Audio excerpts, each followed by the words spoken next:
Hello दोस्तों, नमस्कार। आज का बहुत ही इम्पोर्टेंट टॉपिक है कपड़े की दुकान कैसे खोलें। तो सीधे करते हैं काम के बाद। देखिए, मान लीजिए आप कोई कपड़े की एक दुकान खोलना चाह रहे हैं, करेक्ट। तो कपड़े की दुकान खोलने के लिए सबसे पहले क्या ज़रूरी है? कपड़े का ज्ञान होना ज़रूरी है। क्या ज़रूरी है? कपड़े का ज्ञान होना ज़रूरी है। कपड़े में हज़ारों वैरायटीज़ होती हैं, हज़ारों वैरायटीज़। उन वैरायटीज़ का आपको स्टडी करके सबसे पहले तो कपड़े के टाइप, मतलब किस टाइप का कपड़ा होता है और उसके बारे में और क्या ज्ञान अर्जित कर सकते हैं आप, वो पूरा स्टडी करके ही कपड़े की दुकान खोलने के बारे में आप सोचिए, करेक्ट। और मैं अब आपको बताता हूँ पूरी इसकी प्रक्रिया, जो आपको कपड़े की दुकान खोलने में बहुत मदद करेगी। आगे चलते हैं। अब सबसे पहला पॉइंट आता है कपड़े की दुकान खोलने में बजट। तो सबसे पहला पॉइंट होता है, अगर आपके पास खुद की दुकान है तो इट इज़ वेरी गुड, और अगर नहीं है तो आपको क्या लगेगा? Rent, correct. अब रेंट के साथ आपको क्या लगेगा? Electricity bill, correct, correct. और उसके बाद क्या लगेगा? उसके बाद आपको खर्चा आएगा स्टाफ का, करेक्ट। अब वो आपकी दुकान के साइज़ के ऊपर डिपेंड करता है कि दुकान बड़ी है कि छोटी है। अगर बड़ी है तो ज़्यादा स्टाफ लगेगा, और छोटी है तो, लेकिन मैं अभी ये मान के चलता हूँ कि आप नया नया काम कर रहे हैं तो अपन एक स्टाफ रख लेते हैं, एक या मान लीजिए दो स्टाफ रख लेते, कभी कोई छुट्टी में भी रह सकता है, करेक्ट। अब तीसरा आपको क्या लगेगा? जो आप कपड़ा खरीद के लाएंगे तो कपड़े कपड़े की क्या लगेगा आपको? लागत, कपड़े की लागत, करेक्ट। कॉस्ट, इसको अपन ऐसे लिख लेते हैं, कॉस्ट ऑफ क्लॉथ, करेक्ट। अब ये जो कॉस्ट ऑफ क्लॉथ है, ये आपके सेगमेंट पे डिपेंड करेगी कि आप कौन से सेगमेंट चुन रहे हैं कपड़े में, किस टाइप के कपड़े का व्यापार आप करना चाह रहे हैं। आप साड़ी का व्यापार करना चाह रहे हैं, आप मेंस वेयर का करना चाह रहे हैं, आप किड्स वेयर का करना चाह रहे हैं, आप लेडीज़ गर्ल्स वेयर का करना चाह रहे हैं, उस आधार पर ये डिपेंड करेगा कि आपकी लागत कितनी आएगी, करेक्ट। चौथा, ये होल्ड भी एक लागत होती है। होल्ड होल्ड का मतलब क्या होता है? जब अपन कोई भी माल खरीदते हैं तो कुछ ना कुछ माल आप बेचते हैं तो कुछ ना कुछ माल बच जाता है, उसको होल्ड होते हैं, वो भी आपका पैसा जाम हो जाता है। तो मुख्यतः इस इतने बजट जो होता है उसमें ये 4 पॉइंट होते हैं, करेक्ट। अब उसमें सबसे इम्पोर्टेंट पॉइंट होता है कि लागत कितनी आएगी। देखिए, मैं आपको कोई परफेक्ट लागत नहीं बता सकता हूँ। अगर मान के चलिए, मैं नेक्स्ट वीडियो में एक टाइप बताऊंगा कि मान के चलिए आप किड्स वेयर करते हैं तो उसमें कितनी लागत आएगी, लेकिन मोटा मोटी हम मान के चलिए फिर भी कि अगर आप कोई भी काम करते हैं तो 3 से 5 लाख के बीच में लागत आ सकती है। कितनी? 3 से 5 लाख के बीच में लागत आ सकती है, करेक्ट। आगे चलते हैं। नेक्स्ट है, अब कपड़े की दुकान में सेगमेंट कौन सा ठीक रहेगा? सेगमेंट का मतलब क्या होता है? मान के चलिए सेगमेंट है कि आप किड्स वेयर में काम करना चाहते हैं, करेक्ट, या आप मेंस वेयर में काम करना चाहते हैं, करेक्ट, या आप लेडीज़ वेयर में काम करना चाहते हैं, करेक्ट। तो इस तरह से ये हो गए सेगमेंट। अब किड्स वेयर में भी क्या होता है? बॉय का अलग सेगमेंट हो सकता है, गर्ल का अलग सेगमेंट हो सकता है, या दोनों में आप करना चाहते हैं। मेंस वेयर में क्या होता है? मेंस वेयर में तो एक ही सेगमेंट होता है, only men's wear. Ladies where में आप मान के चलिए साड़ी का धंधा अलग होता है, कुर्ती का धंधा भी अलग होता है, फैंसी जो आइटम जीन्स वगैरह चलते हैं इनका धंधा अलग होता है। तो सबसे पहले तो आपको कोई भी धंधा शुरू करने के पहले आपको ये डिसाइड करना पड़ेगा कि मुझे किस टाइप का या किस सेगमेंट का बिजनेस करना है। जब आप वो डिसाइड करेंगे तब आपकी आगे की प्लानिंग बनेगी, करेक्ट।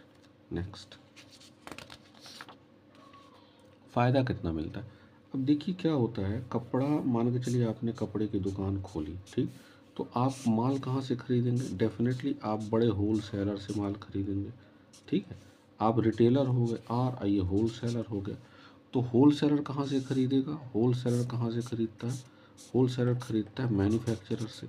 तो अब ये जो आप यहाँ हैं, मान समझिएगा आप इस बात को अच्छे से, आप यहाँ हैं तो या तो माल आप, पहला चॉइस आपके पास ये है कि आप होल सेलर से खरीदिए, और दूसरा चॉइस है आपके पास कि मैन्युफैक्चरर से खरीदी। अब वो आपकी लोकेशन के ऊपर डिपेंड करेगा कि आपकी लोकेशन कैसी है।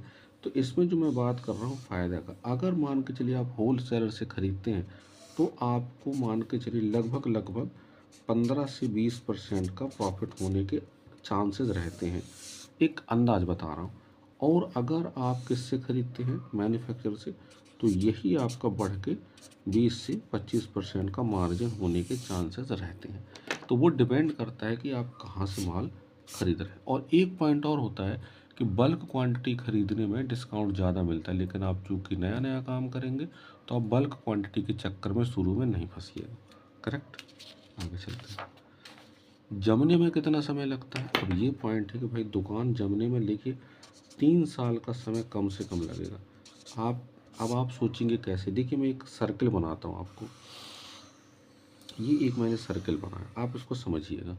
अब इस सर्कल को मैंने क्या किया, यहाँ से गाड़ी चली, जनवरी से गाड़ी चली, इसको मैंने यहाँ से आ गया जनवरी से लेकर के, ये जनवरी से लेकर फरवरी भी हो गया, मार्च हो गया, 3 महीने हो गए। फिर उसके बाद क्या हो गया, अप्रैल हो गया, मई हो गया, जून हो गया। करेक्ट।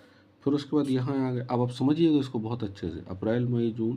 फिर उसके बाद क्या आ गया, जुलाई अगस्त सितंबर। करेक्ट। फिर इसके बाद क्या आ गया, इधर आ गया आपका अक्टूबर नवंबर और मान लीजिए दिसंबर आ गया। करेक्ट।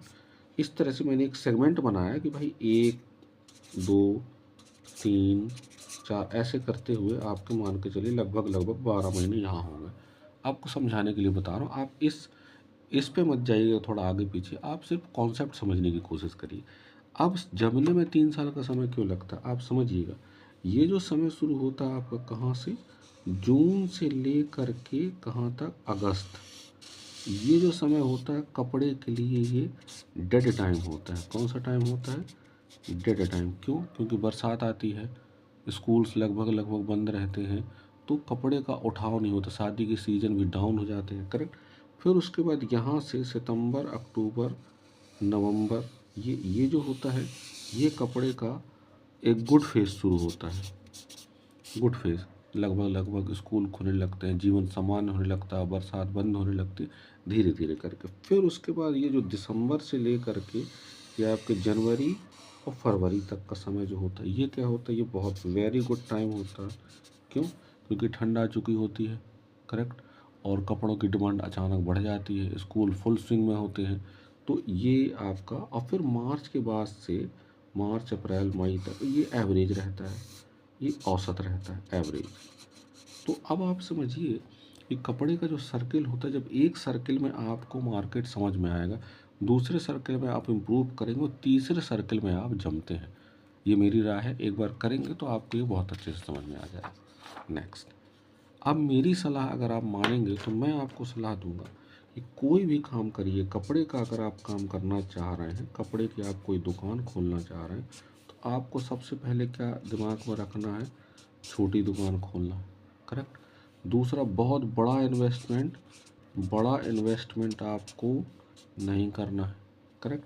बहुत ज़्यादा स्टाफ आपको नहीं रखना है। अब रेंट में अगर ले रहे हैं तो बड़ी दुकान आपको नहीं लेना है। आप कहेंगे सर आप ये क्या समझा रहे हैं, मैं अपने अनुभव के आधार पर आपको बता रहा हूँ।